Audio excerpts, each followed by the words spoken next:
Inés Delgado from Zirkozaurre, and Andrea Geipel, who is the head of the VRlab at Deutsches Museum.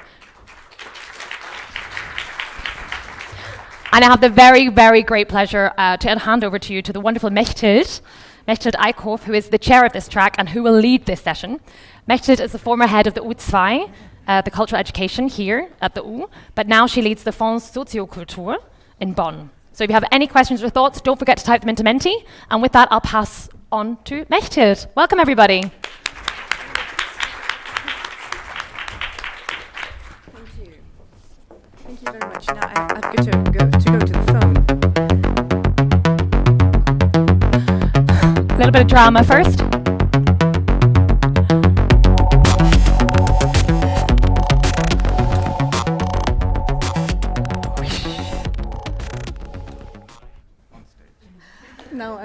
Oh, great.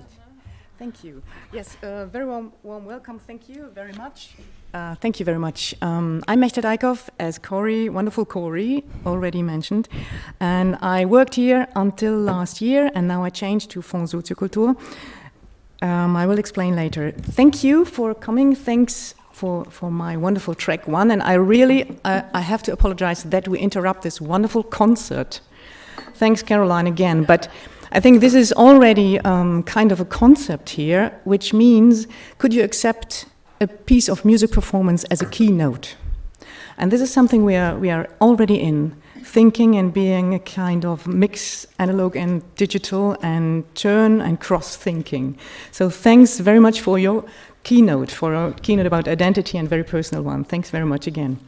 But now we are going to have a kind of track number one, identity, about identity. And this is going to be personal as well, and this is what we are talking about, I think, the whole day. I can say 2 words about me, and then we hand over to our wonderful 3 speakers. They will give you a kind of internal view on what they think about identity and how does it change the work and your personal approach, I guess. And I really, it was a pleasure to talk to you beforehand, so I'm happy to have you here. About me, some words. I worked here at the Dortmunder U for 6 years. I ended up last year, and I was part of the SMARTplaces project as well, and I really experienced myself some very, very helpful, useful, interesting and challenging things here. For example, about this identity thing, I had to ask myself, as the head of a second level in this building, what is my identity as head of an institution inside Dortmunder U, focusing on digital arts with youngsters.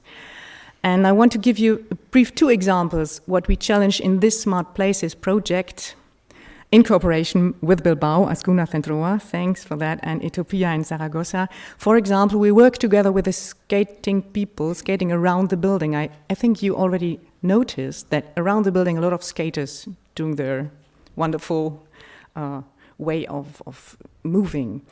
And they were always driving around the building, and we were inside for years. And then we went out and asked ourselves, could we do something together, because we all working with this space and with this building in a way, in a different way. Could we do something together? And it was like, it started in January in the first year, and it ended up in an exhibition with a wonderful mediation program in the following year. So the skaters themselves had been filmmakers, photographers, scenographers, and storytellers in a much better way we could ever have done that. So the exhibition was made by the skaters themselves in this building. This was one experience, and afterwards, I think this second level wasn't the same like before. And my thinking, that is the personal identity thing, was different as well. So who am I as a head of an institution? Am I a platform builder? Am I a communicator? Am I a moderator? What is it? So this is the interesting spot for me. And now in my new job, I work for the Fonds, which is a nationwide fund subsidizing kind of these projects. So there is still a link. All right, we're talking about identity, which means your personal one and your institutional one. And I really want to have a quick handover to the first lecture. And I'm happy that Sharna Jackson from the Site Gallery in Sheffield is going to be here and tell us something about her experiences. And we met 5 minutes before we start, and Sharna was saying, yes, I just one slide. And I had a look at my paper, one slide, and I will tell the truth. Thanks, Sharna, for being here. Cool. Thank you. Hello. Oh, thanks for all the applause. Thank you so much.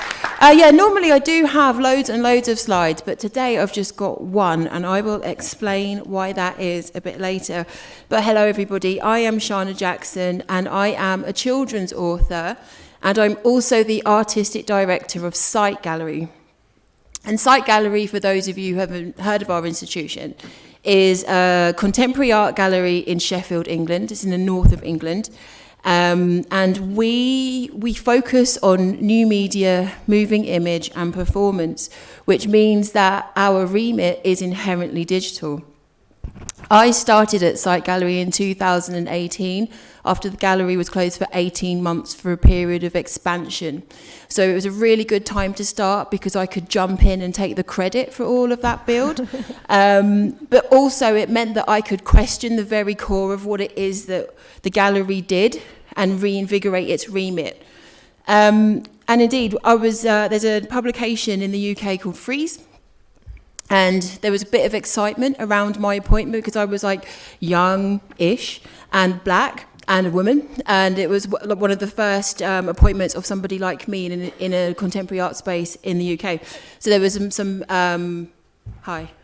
press around that, and they said that Site's reopening also feels like a fresh start, a chance to reconsider the nature of the organisation and its role within Sheffield's ecology. Very true.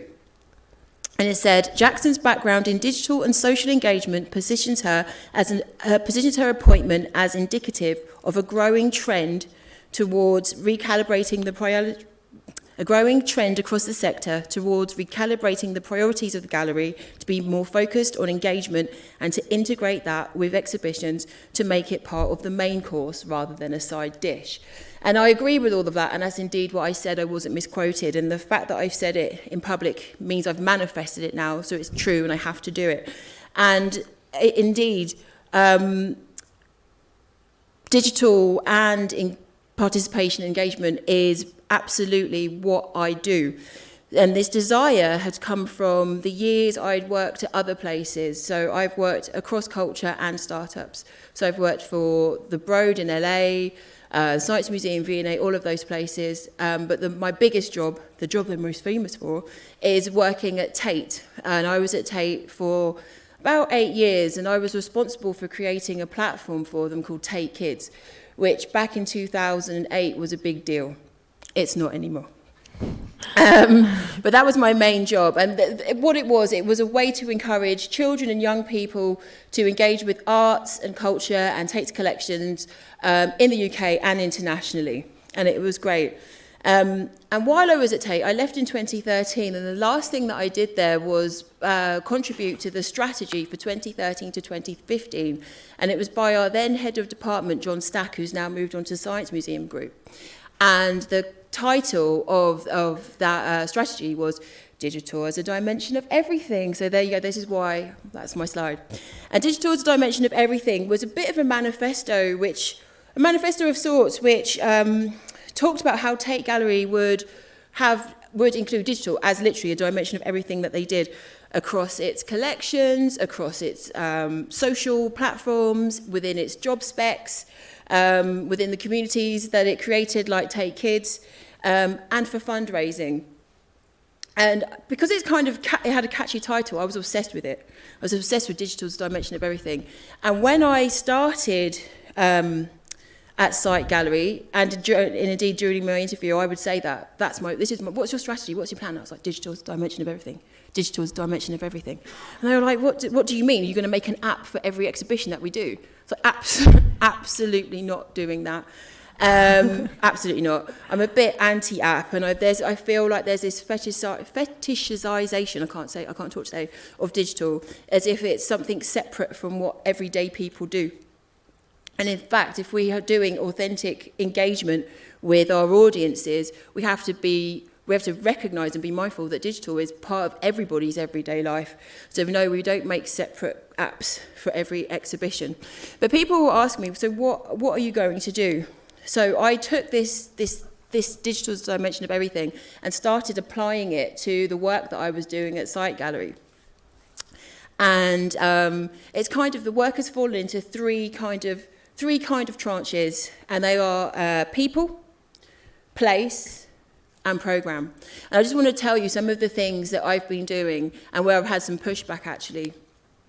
So in terms of people, one of the first things I instigated in the gallery was the invigoration of our board, making sure that we had a more representative board, people who understood digital and its uses in everyday life. We have the very special Abe is on our board, looks up from phone, on our board too. And I'm most proud of having I'm proud of having a young person on my board. I don't mean that in a tokenistic way. I mean that there's people on our board who have been with the gallery, working with the young people's group since they were 12, and now they're 18, 19, 20, now they've joined our board, and I'm really proud of that. I had to restructure slightly. We had somebody in post who was absolutely fantastic, but her job title was digital curator. And if digital is a dimension of everything, it doesn't make sense to have a curator, a digital curator. And indeed, what do they do? Social media became everybody's responsibility. And that was met with some reticence, actually, in terms of a fear about workload gain or a loss of responsibility for those people that own that platform. And also there was a fear of representing the gallery on those platforms too. How to be an organisation on social media can be quite a daunting experience for some people. We did some things around communication too, like I introduced Slack to the team. So I suppose you know what Slack is, everybody knows what Slack is here. Everybody in my team absolutely hated it. It lasted about a day. They were just like, what is this startup crap? And I couldn't believe it. I was like, this is so useful. You're going to love it. No. But we communicate best on WhatsApp, and that's what we do now. And that's not without its issues either. There's boundary issues with that. So we make sure that we're not talking too often or at midnight with each other, although that is known to happen. And then, so that's people. And also place. So our gallery, as I said, our remit is new media, moving image, and performance. So it's within our core of exactly what we do. But there are elements of the building that didn't adhere to this. I did some really small things which seem incredibly basic to all of you here, but made a big impact in our gallery. For example, I installed 3 televisions in our reception, 2 landscape behind the desk, and 1 portrait sit opposite a sofa. So they show, they express our brand, they show participation work that's happening in the gallery, and the portrait one shows upcoming programme to people who are sitting on that sofa, and it's connected to our website using Raspberry Pi, and I did it myself, and I'm very, very chuffed with my programming skills. They're top notch. So it was important for us to live that. The original plan for reception was to have prints for sale, which for me does not talk about us and our remit and our commitment at all. We also got a digital donation system, by meaning we got one of those contactless. Contactless when you, it's weird it's called contactless when you actually have to make contact, isn't it? But the contactless donations, and that's been quite a failure. Not many people have been into it, but we are trying to put more of a strategy around that and make it more integral to our fundraising strategy. And then the third tentpole of this is the programme. So again, our remit, new media, moving image, performance, digital as a dimension of everything.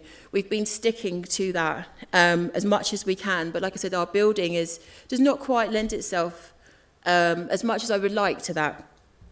But we are continuing to programme in that way.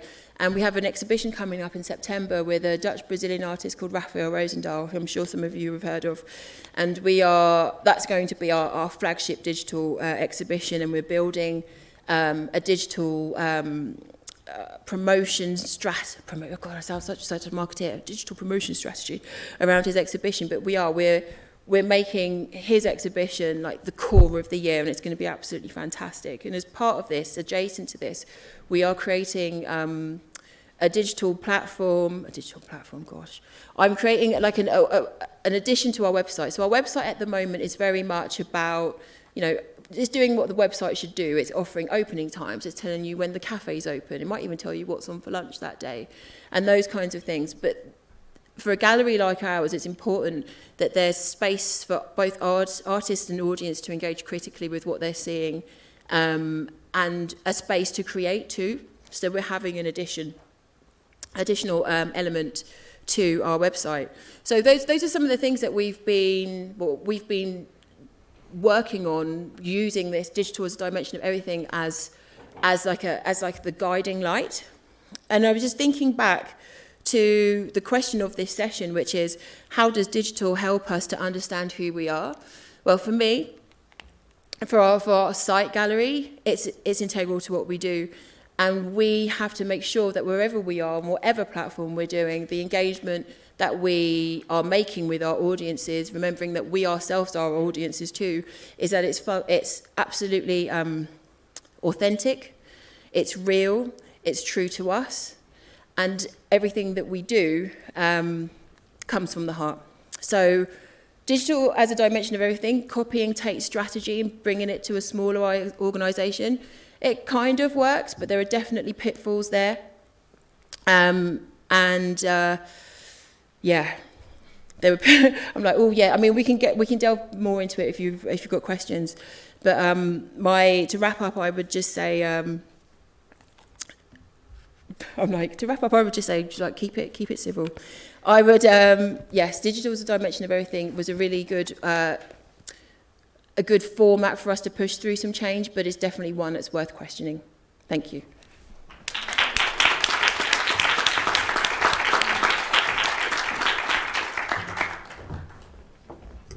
Thank you very much. Now I'm going to use this. Thank you very much, Sharna, for this absolutely quick insight. And we have the chance to use this Menti thing for the Q&A. All right, so if you have a question or something like that, we can use this Menti thing. I don't know how, but Corey says yes, do so. All right, thank you very much. Quite interesting. So we are just running through the speakers, and I am glad Andrea Geipel is here from the head of VRlab of the German Museum in Munich, which is a museum for science and technology. I think it's no need that I say that, because maybe everybody uses. Andrea.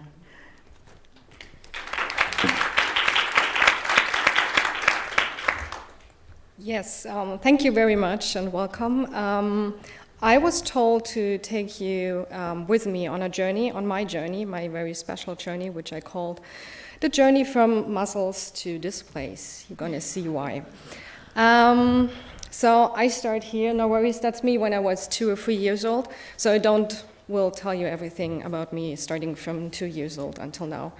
But back then, I already had some ideas of what I wanted to become. And the first thing was, because I loved animals, I wanted to become a doctor for animals, for sure. Who would not love that? But later on, I started crafting, and I started to rearranging my room, so I took some courses, and I thought, like, no, it's interior design, I'm going to do that. And after that, I started a petition against whaling in Japan. So I was reading a lot of books about whales, and I felt like, okay, no, I'm going to study marine biology. But I also loved reading and writing, so why not become a journalist? So, yeah, spoiler alert, I am nothing of this, and at the same time, I'm all of this, because I still love doing those things. And every now and then, I try to get on a boat in Italy to watch whales and pretend to be a marine biologist. But surprisingly, in the last year of my school, I decided to study sports science, which is nothing of the things before, right? But it was a major I took because I love to play volleyball and I love to dance. And I decided to study sports science because I also love the theory, so I love to learn about the body.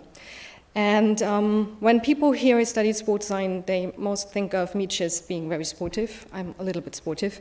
But the interesting part of this program is that you kind of get access to nearly every field that can be related to sports, which is everything. So I learned about economy, I learned a little programming, I learned about philosophy, medicine, biochemistry. I learned how to build a snowboard, I learned how to work with blind people. So that was pretty great. And I was looking around a lot, but in the end, I stick to the brain because I'm suffering from a migraine ever since, so I felt like I want to see how this works and why I have a migraine. So I decided to major in neuropsychology. And I did my master thesis on the effects of short-term exercise on long-term attention in the EEG, so I measured brainwaves. And I started a PhD, looking forward to do some fMRI studies with all those fancy, nice pictures. But then shortly afterwards realizing, yeah, that's pretty cool, but there is something more. So I turned into something else. So I left the natural sciences, I left the quantitative methods and the statistics, and I entered humanities. I get into science and technology studies, I learned how to do interviews, and I started my PhD on how platform politics on YouTube influence science communication. And I was working at the Digital Media Lab for 3 years. Without finishing my PhD, I'm still not finished, so please all cross your fingers for this year. I decided again that I wanted to leave again, even if there were so many possibilities to dive deeper in the field, and I'm still interested in the field. But again, there was something new. So 2.5 years ago, I got to the Deutsches Museum, and I started to coordinate a project on how to integrate virtual reality and augmented reality in museums, which is part of the Museum 4.0 project here in Germany, where 6 institutions all together discuss and exchange their experiences in integrating digital technologies in the museum world. And as part of that, I became the head of the VRlab. And as the head of the VRlab, I was kind of again in a new field, learning how to deal with digital storytelling in a different way. And I had the feeling that in a museum, we're just, putting the exhibition in the virtual world. And I felt like there is more about storytelling. So I looked out for the tech industry, for the creative and cultural industry sector. We created a network to get more inspiration about that. But actually, I ended up talking to artists and also doing a workshop where I learned about research creation and I did my own digital arts, which led me to, in the end, now working on projects with digital arts. So why did I tell you that? It's because a couple of years ago, I felt like that this is a problem because it's not straightforward. There doesn't seem to be any linkages in between. And I studied sports science, so I can tell you how to train your muscles, and I can tell you a lot about your brain. But I never studied anything about digital, and I never studied anything about arts. But in the last couple of years, I learned that this is not entirely true, because first of all, this should not be crossed out. I'm still all of this. And it all adds up to how I work right now. And there are 2 things that I mainly learned. The first thing is that arts was always there. So this is how I learned back in sports science in my master's. And actually, to be honest, I just studied sports science because I really love to draw the muscles. And I was just too bad to go into medicine. And so it was always there, but I felt like it doesn't belong to my career path. So it was something I did to learn or in my free time, but I just realized how important it is for me during my projects to have another perspective because I'm very visual and it helps when I start new projects. And the second thing that was even more surprising was technology, because I have always felt so insecure when it comes to technology, because I really wasn't that into physics and maths and stuff like that. I never really tried to, open a computer and then rebuild it. And I always had the feeling that I'm not an expert, I should not work there because I never studied it. But when I look back, it was always there. So even in my bachelor thesis, I did a study on motor learning, and I used a robot's arm to do that. And I did a little programming. And still I had the feeling that I'm not good enough to do that. I'm not an expert. But actually, I'm an expert, but a different expert.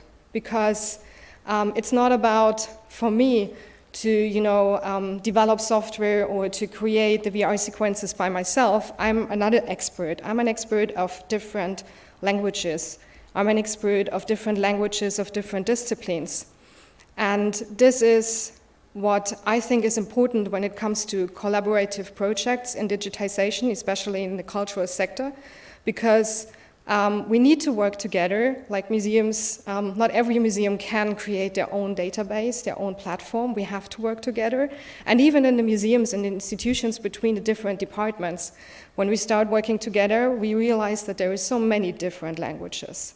And with studying sports science, with switching from quantitative to qualitative methods, with the idea of constant pushing myself out of my comfort zone and experimenting with new and other views, I learned to speak those languages, and I learned to translate between those different fields. And this is also true for my team. So I'm part of a team which is called the Team of Digitization in the Deutsches Museum, and we only have one person that has actually studied computational science. The rest is historians, artists, or sports scientists. And that's something that is helpful. And that also created or reminded us of who we are and how important it is what we did along the way to add up and collaborate. And what I do right now is we are trying right now to foster this idea. So we created a lot of networks with artists and scientists and universities and startups, technicians, engineers. And right now we are trying to get all those people together and not just meeting every now and then, but more like meeting on a regular basis and doing projects together, but where it is not about the goal in the end, the result is more about the way to the goal, because you change your perspective, maybe you change how you do your research, maybe you change research methods, maybe you change how you do arts, and maybe you change how you be reflective. And I think this is something that adds another piece to your identity, which comes when you work on such a topic like the digital. Yeah.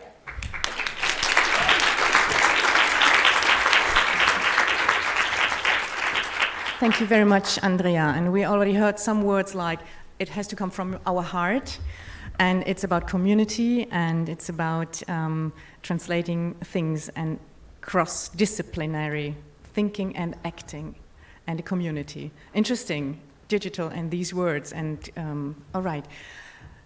Inés Delgado from Zirkozaurre from in Basque Country and Bilbao. Please. This is the circus person, which Abhay loves. Sorry.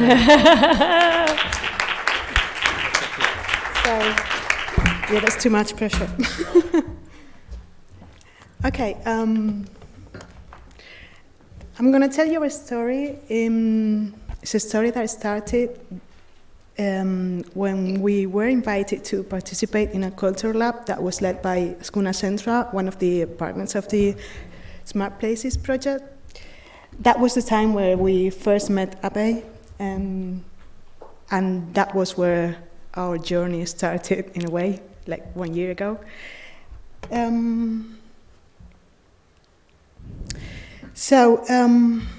We were taking part in a 2-day workshops, and then we were invited to be part of a digital residency that was run throughout 6 months, and that it took us to think about who we are and more or less the different steps that we went through. That process were first, take the time to think about who you are personally, who you are in the project.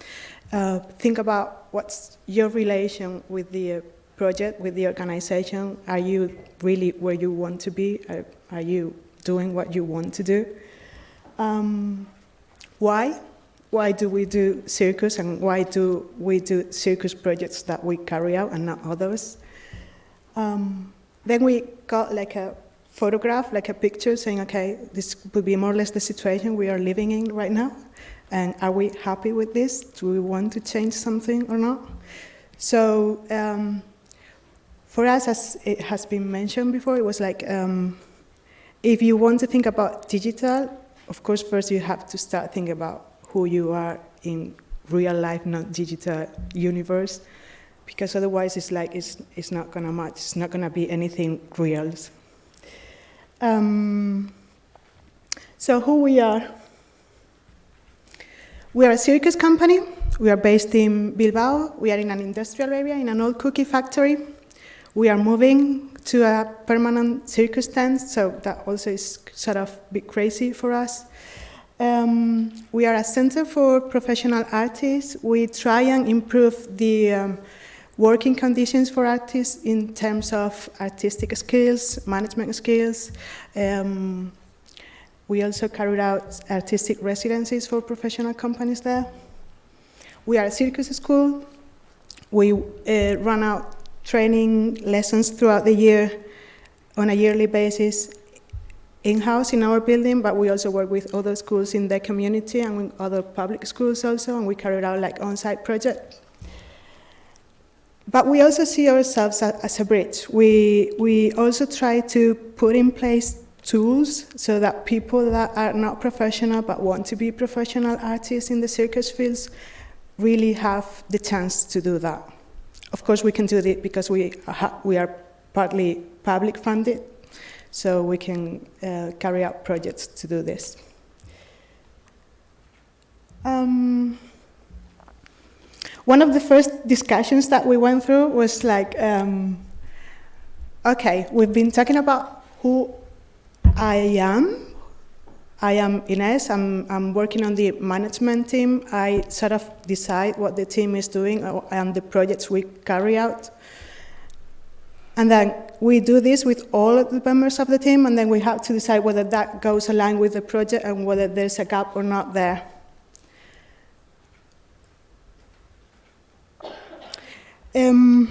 After 1 month of different discussions,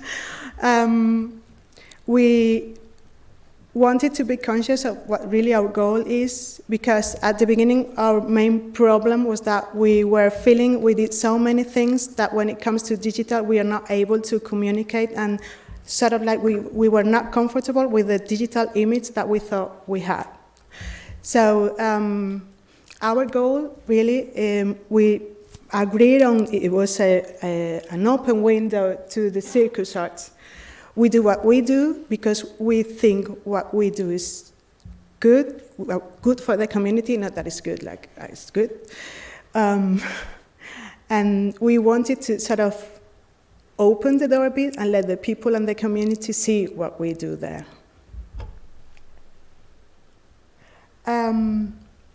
Also an important part of it was like artistic direction and management team. Sometimes we felt that they were not on the same path, so for us it was important to start really talking closer to them and really be on the same path. So here's a video, if just to show you, it's a training session, only to give you a glance.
Oops, it went out.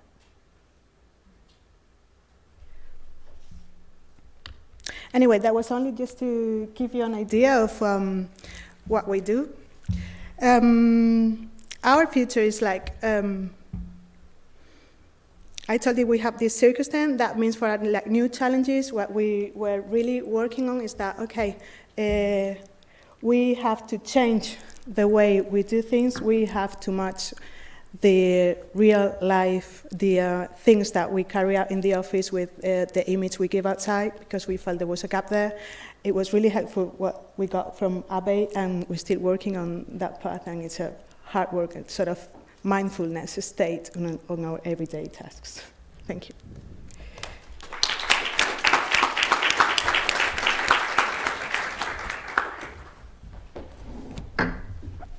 Thank you very, very much, Inés, and thank you all for the wonderful second, third, and fourth performances today, and the insights, the very open insights. So, I don't know, Corey, how to collect these Menti questions, but I start with some questions. So, if I would be kind of bad and bored now, I would say, okay, maybe it's just only you are leaders, directors, or head of something. Isn't it that the normal way you lead a project or institution, to ask yourself, who are we, and so on? What is, maybe we cannot split it, but what is the digital thing in it? Could you define it, or are we already all our DNA and we can, yeah? So for me, I think, yes, you are right. You always have to interrogate who you are, why you're doing a thing, who this thing benefits, etc., for every project that you do. But for me, I don't see digital as a separate thing anymore. Digital is a part of the toolkit in which we may engage the people who join us in our gallery. It's not... I touched on it in my little talk. It's not something that we fetishize as we're going to make an app because, we need an app. No one needs an app. So we don't do that. We do things, because we're such a we're a small team, we don't have much money. We have to interrogate the things that we do, and that includes things with digital. Thank you. Maybe. Is it on? Yeah. I definitely agree with that, because I also think that we constantly have to ask ourselves who we are and what we do. But especially I have the feeling when it comes to institutions like the museum I'm working in, which is an old institution, which is a grown institution with a big history, it's something that we don't have that time anymore to do, and with the digital, somehow we have to do it again. Already when we're creating our website, what we're doing right now, which creates a lot of discussions, because suddenly it's about, do the collections belong to the exhibitions, or should we separate it on a web page, and where do we put our staff, and where are the tours? So it's already something where we are kind of forced to remember that we have to constantly think about our own identity, I would say. Very, very good aspect. So it forces you to rethink who you are. It forces you. Yeah, thank you. Inés, I don't want to. Yeah, I totally agree with that. Actually, that was the base of all the project we've been working on. Is like we were really conscious that you need to know who you are before you go there, and it's really it has to match. Otherwise, there's no sense. I think it's really good that, like, to your point about the website, that you feel like you have to be constantly interrogating it. And I think while it takes a lot of time, I think it's important that institutions, especially ones in the UK that are publicly funded, do interrogate themselves constantly, because we have to be constantly thinking about our value and our worth to our communities. So I feel that that's a really positive thing about digital and the communities across digital platforms, because they force you to look at your practices, and hopefully, if you're not a bad person, then work in the direction of making it better. Yeah, good. May I? Of course. because I just thought it's also about the personalities right now behind the scenes, because with social media, most of the users are looking for those personalities or authenticity, whatever it is. No one really knows, but it's about connecting again, and it's hard to connect to just a big institution with a huge history, and it's easier to connect to the people. And so now we have to kind of get those people out of behind of the scenes, and this is also a very important progress. It's interesting, Andrea. When we talked on the telephone, you said, I started the VRlab and I want to make a new format, a kind of regular workshop or like regular meeting. And you're asking for people to come in and who work. The people who came are artists and not engineers and technicians. That I think interesting for your museum. Do you remember that talk? Yeah, I remember it. It's just like just to be honest, the engineers came too, and they were also helpful. But I think that as a museum for technology and natural history, we didn't really expect that we can connect so much better with the arts at some point. And that the community is bigger, and also because artists are very free in exploring those new technologies and the boundaries and how to kind of stress those boundaries, and also especially to reflect on those technologies, because we don't only want to present the content like the exhibits now people can experience in VR, but we also want to discuss the technology behind it, because we're a museum about the history of technology. And this is something that we learned in the interaction with the artists. Doing both together at the same time. Yeah. Great.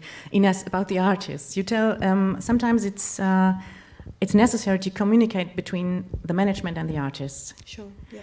What exactly do you mean, and is there something that you can tell us more about? About communication between both teams? Communication and bringing some new aspects and reflections into the artist's work, because sometimes artists like to do what they like to do, and that's my profession, and that's why I'm here for, especially in a circus, to perform. Yeah. What we do in our organization is that we take part on the artistic work, in a sense, I'm going to explain that, and they also take part in what we do. We have these meetings together, but we also go to the training sessions that they have, because we are very close. We're on the same building, they're just next door. So if anything artistic is happening there or just a training session, we always try and spend there at least 15 minutes seeing what's going on. And then we sit down with the different teams, artistic teams. We sit down and say, okay, what do you want to do? What are we doing? What can we do together? And make sure we really agree on what we want to do and what's the future we want to leave. Are there any different professions that you're working with now, except artists and management? So I saw the teams on the side gallery and German museum mix more and more different professionals, and what kind of professionals? Within the artistic team, there's circus artists, but we also work with dancers and with musicians. We carry out different laboratories where it's mixed artistic skill. And in the management team, it's administration, communication for cultural mediation projects, and that's it. We are only 3 people in the office, so it's like we have to do a lot of job. I just can recommend to watch more YouTube clips of Zirkozaurre. It's really like, okay. And visit site gallery website. I have to there's a creative section, you said. Soon. I will check that soon. All right. We do have some questions on the Menti that have been popping up. What you can see right now is the wonderful graphic recording that's happening live to capture all of our events. Who did that? Marie is sitting in the back right-hand corner. She's hiding right back there. Incredible. Over there. And now we have the Menti. There's Marie's work, first of all. And that would be wonderful. We could switch now to the Menti. There's one question that I've just snapped up here, because I know, Sharna, you were talking about how originally there was quite a bit of fear that it would increase workload and everyone's going to have to do stuff on social media. And also, Andrea, you were saying that you felt a bit like an imposter because you hadn't really studied digital things, but you had to do it. So I was wondering if we could jump to the question of how does digitization affect the work of the staff in your institutions? Is there more workload? Is there more stress? Is there still this fear? Could any of you comment on that? Yeah, I can.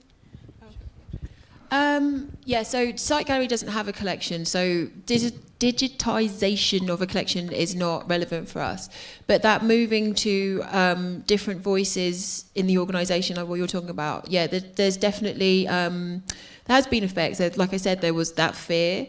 And there's workload, because it is work. Social media is work, and it would be wrong of me as a director to say, "Oh, it's not just fit in some tweets, just put some tweets out, just put some." You don't just put some tweets out. You have to really think about what you're doing and where you're going, and obviously looking at hashtags and chatting and things like that. But it is work.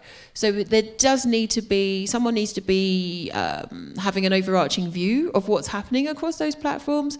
But the idea that that your staff can take part in that is work. It does affect work, and it depends on how you prioritise that in your institution, I suppose, and how much value you give to that.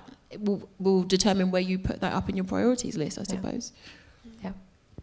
Yeah, I would also say that there is lots of fear still, of the fear that the digital technologies might take something away from the objects we're presenting and from the work. And also there is also a fear of, can I handle this? Like the same fear I had, or I still sometimes have, when I talk to software developers and I don't really get what they are right now talking about. And it's definitely a huge amount of work to do, especially because we are, jumping. We kind of want to right away present virtual reality and augmented reality without changing the infrastructures behind. And that's amount of work that we're actually not really, we realize it. So when I go to another department and I'm telling them, so now I need this and that, and they look at me like, we never had that before, so you were the first case, we have to do that, and then we just set it up, but it's not really sustainable most of the time. So actually that's very stressful for an institution to just do it like that, because it's not, as you said, it's not like that. It's not tweeting, it's not like that. While we're talking about social media, Teresa, what kind of examples do you have of social media interacting with your audiences on social media? Have there been very positive interactions, or have there been some scary, hairy stories, Sharna? Yeah, so years ago, in the Wayback Machine of my brain, we being Tate, had a project that tied into an exhibition we had in 2012. It was a John Martin exhibition, and John Martin is was a painter who made huge end of the world scenes, apocalypse, like death. And we did a social media campaign where we had a trailer, and a woman found herself in the painting and was tweeting to get out. So there was a small community looking for clues in the work to get her out. And now it was a lot of work. It was one person's passion project, which I supported. It was very good. And we had a community of about 50 people, and it lasted about a month. So it was small, but it was great for those people who were engaged in it. But then again, we have to figure out whether that is worth your time. It was for us, because when we went to conferences years and years after, they would say, "Oh, did you do that Alayna Batham thing?" And we were like, "Yeah, we did. It was great. It was great. Yeah, you loved it." There's one question here, though. Can we talk about this? How do we avoid doing the same with digital as we have with other mediums? Yes, we certainly can. And I think that is so important, because there are a lot of assumptions that people make about digital, about who has access and who has access to what. And I know I've kept saying this thing about, oh, don't make apps. That's where that comes from.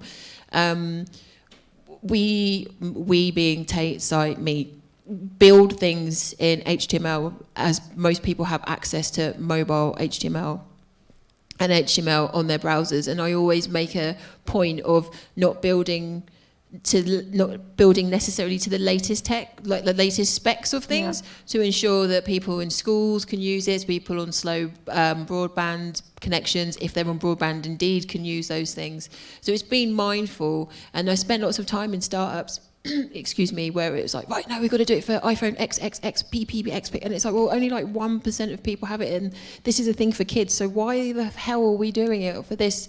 It's always like thinking about your audience and truly engaging them where they are. So like a project that I did years ago was in a place in Kent in England, which is a town that's quite deprived, and we made a project where they would use their mobile phone to make gifts of the local town to like kind of foster civic pride. So it wasn't about, okay, right, you have to have Photoshop or you have to have this latest camera. It's about, okay, use your Android phone. It's cool. You can still do things and make things with it. Great. Oh, there's a little round of applause. Let's go with that. Come on, that was brilliant. I want to jump down here to... I want to ask, how does digitization change the identity of an institution? Can we jump to Inés, maybe? Do you have something to say from Zirkozaurre, what this kind of journey that you've been on since the lab, how that's really affected your identity? To me, it's not that it changes the identity, but it makes you conscious of your identity. It's like you really have to be aware of who you are and how you, not how you want to communicate, but you just communicate who you are. But first you have to be conscious of who you are. Yeah. I think the interesting point was, please. I'm not asked, but that's all right. I'm here as well. Interesting point was that you say the force comes from outside to tell your story and in an authentic way. So I think that was interesting. Sorry. No, brilliant. We've got another just 3 minutes. I think it's also from the inside, because when we now start setting up digital projects, this is also just without thinking of presenting ourselves on a web page.